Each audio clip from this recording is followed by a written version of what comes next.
Assalamualaikum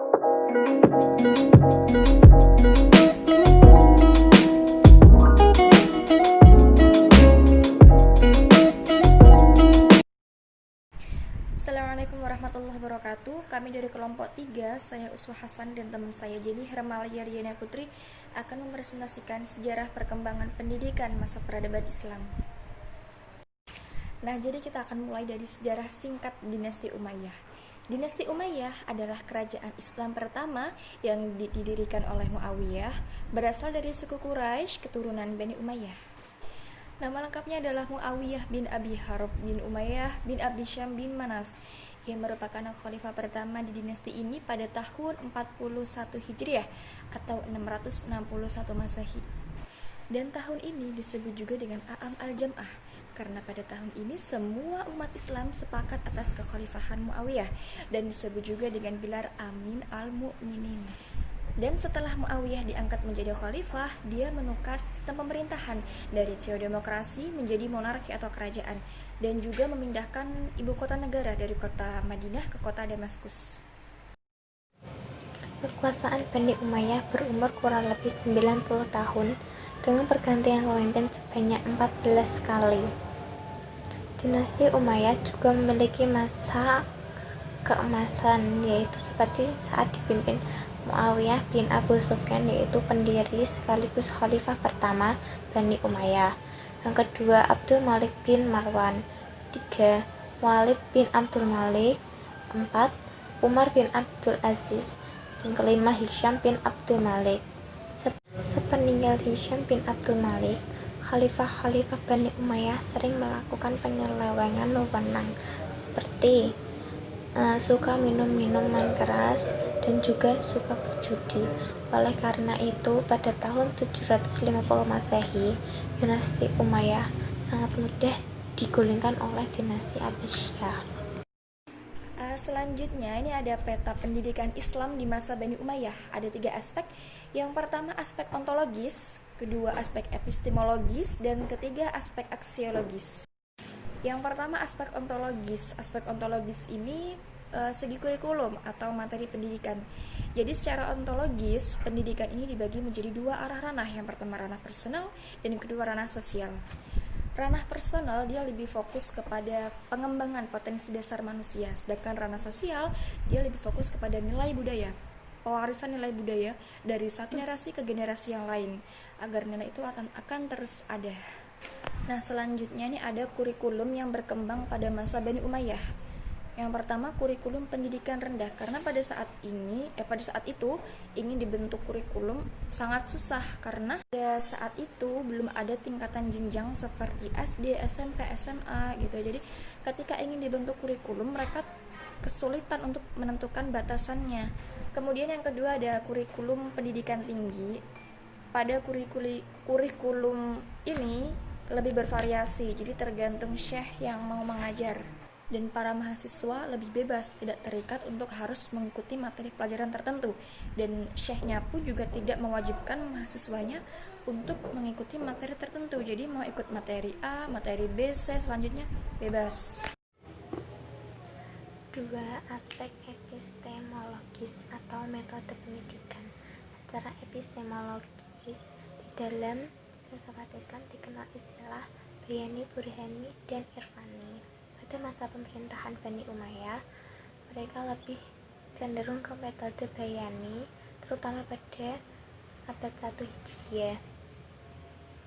Oleh karena itu, mereka lebih bersifat eksplanatif, yaitu sekedar memaparkan ajaran-ajaran agama saja.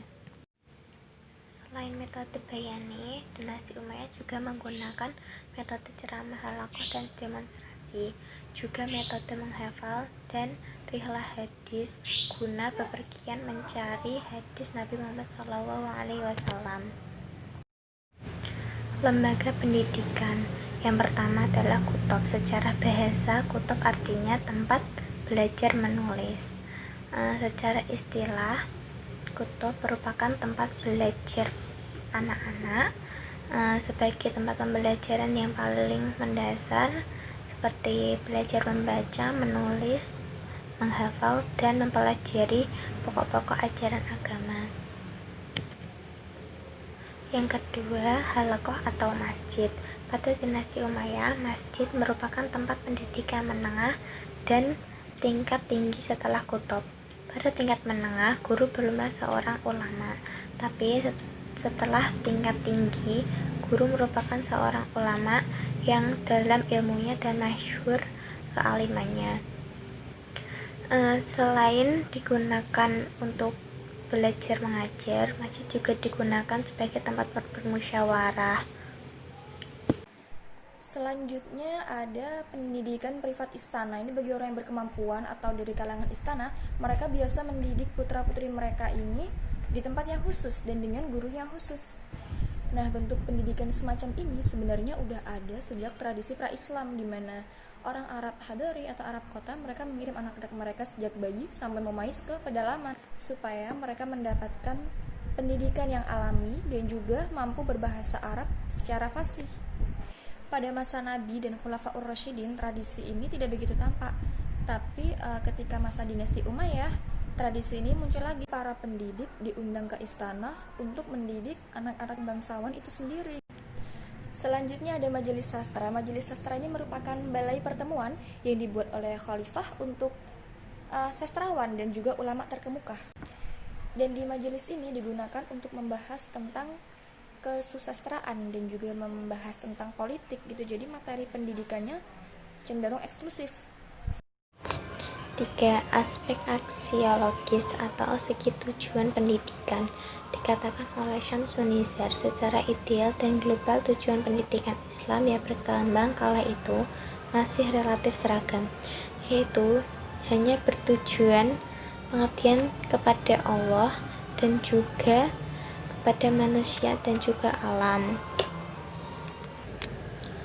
Tujuan pendidikan Islam pada masa Bani Umayyah yaitu kutub, yakni guna memenuhi kebutuhan dasar pendidikan seperti membaca, menulis, dan menghafal. Halaqah yaitu tempat mendalami masalah agama yang lebih rinci daripada yang dipelajari saat di kutub. Pendidikan privat istana yaitu sama memiliki bertujuan seperti pembelajaran di kutub, hanya saja lebih menekankan penguasaan bahasa Arab yang fasih. Sedangkan majelis sastra mendalami masalah di bidang sastra dan sejarah, di samping mengevaluasi wacana keagamaan yang berkembang di masyarakat.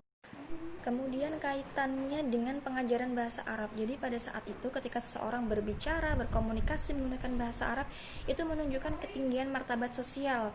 Kayak kelasnya itu kelas atas. Para pejabat atau para petinggi mendidik putra-putrinya menggunakan bahasa Arab, karena dengan bahasa itu memungkinkan mereka nanti bisa menduduki kursi kekuasaan.